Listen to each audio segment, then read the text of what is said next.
You are Locked On Sooners, your daily podcast on the Oklahoma Sooners. Part of the Locked On Podcast Network, your team every day.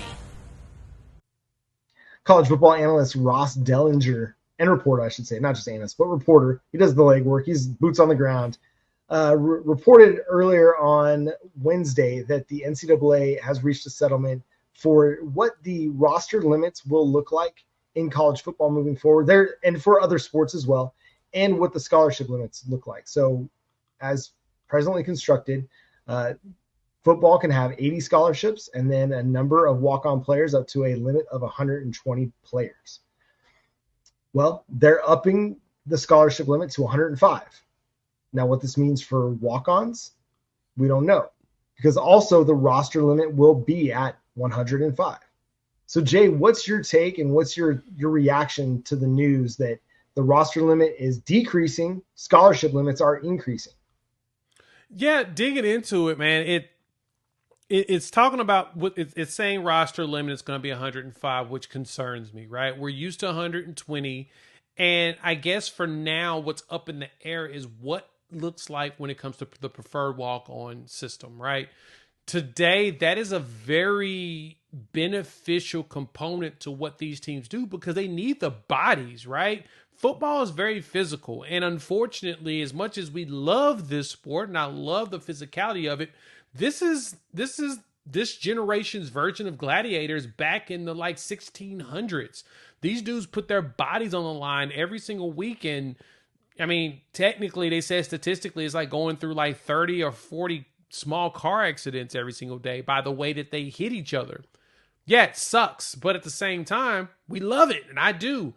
So you need to have those extra players in for reps. You need those extra players in to help with planning out and scheming and mapping out for your next game. What sucks about it is if they get rid of those preferred walk-ons, man, it's going to put a lot of teams behind the eight ball. I'm just curious to what some of these teams are going to do if they don't have that component available to help them strategize for the season. Yeah, and let me correct myself. It's 85 is the current scholarship limit, not 80. Yeah. So you're getting a 20 scholarship bump. But I find it fascinating that we're increasing the schedule, the number of potential games that college football teams will play, while also decreasing the roster.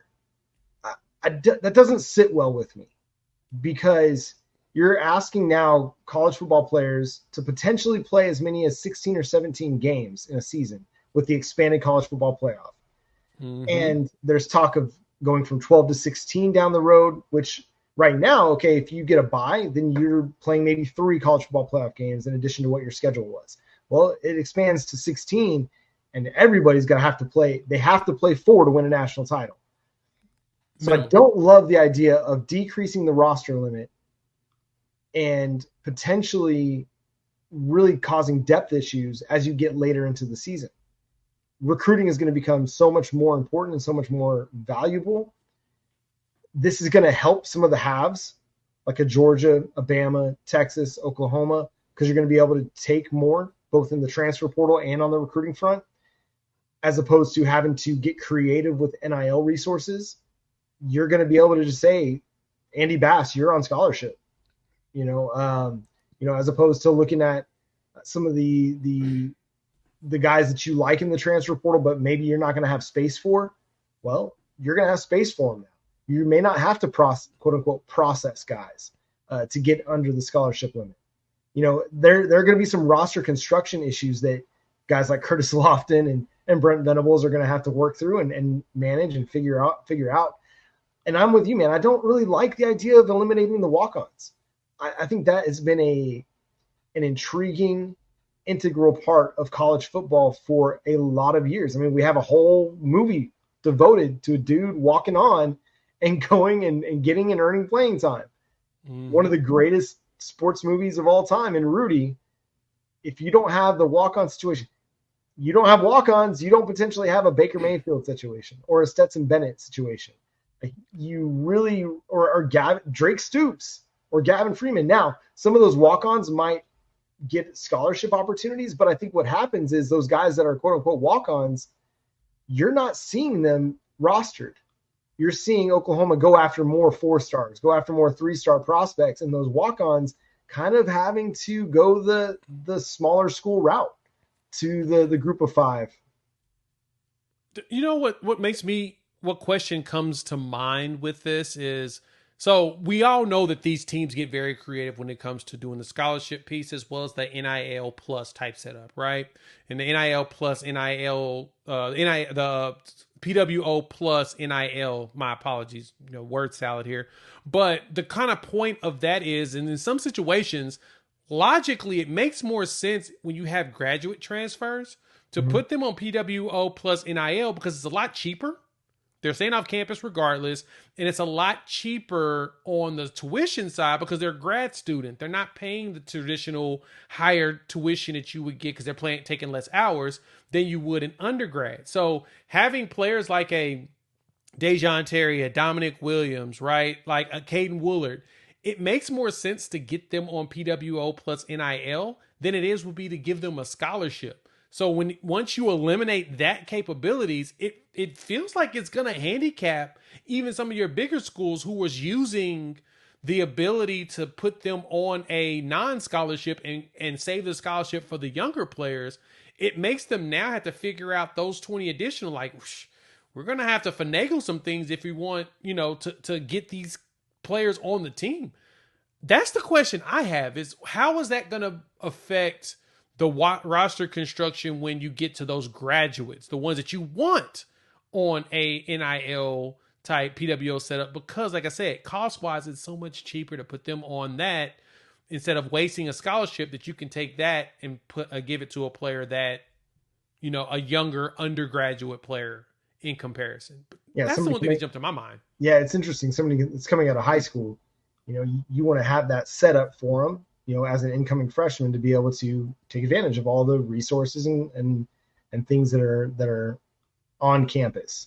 Whereas a veteran, you're not as concerned about being on campus. They can be off campus because they've kind of proven that they can get to campus and they can get to practice and workouts and all that stuff. So, man, right. I think that's going to be one of the topics that gets brought up whenever OU has its media days and speaks with Brent Venables, because, he and Dabo Sweeney and I think Nick Saban, I've heard even talk positively, and want to keep the walk-on situation. Kirby Smart.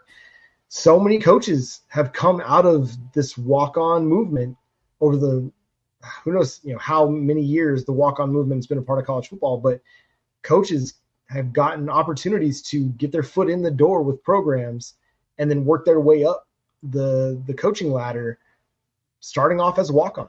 So it's going to be really intriguing to see now what that does for college football, because the transfer portal kind of messed some things up with high school recruiting, where there weren't as many opportunities, especially in the COVID era where guys were staying in for 5, 6, sometimes 7 or 8 years because of medical red shirts and things like that, how that kind of messed up opportunities for high school recruits. And then the transfer portal as well. Well, now getting that 20 scholarship bump, maybe it opens the door for more opportunities out of the high school level. So it's going to be fascinating to see how this all plays out at the collegiate level, especially at the Power 4 level here in the coming years. But it's gonna be something we'll cover here on Locked On Sooners as we continue to cover recruiting, transfer portal, all that stuff. So make sure you're subscribed to the show wherever you get your podcasts. Free and available on all podcast platforms and on YouTube. Go follow Jay on Twitter at Unfair Sports, myself at John9Williams. And you can also subscribe to the Locked On Sooners Insider Program by texting SEC 2024 to 405-817-6711 to get 25% off your first month.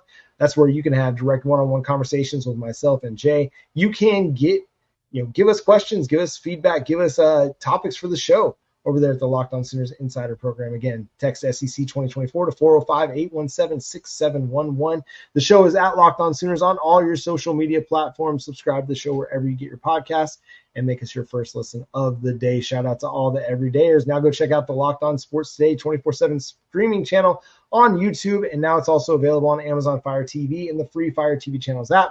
Locked On Sports Today is here for you 24/7, covering the top sports stories of the day with the local experts of Locked On, plus our national shows covering every league. Find Locked On Sports Today now available on the free Fire TV channels app. We'll have more for you on our next show, where we'll dig into some of those questions that we're getting from the Locked On Sooners Insider Program. Again, follow Jay. He's Jay, I'm John Williams. We'll catch you next time. Boomer Sooner.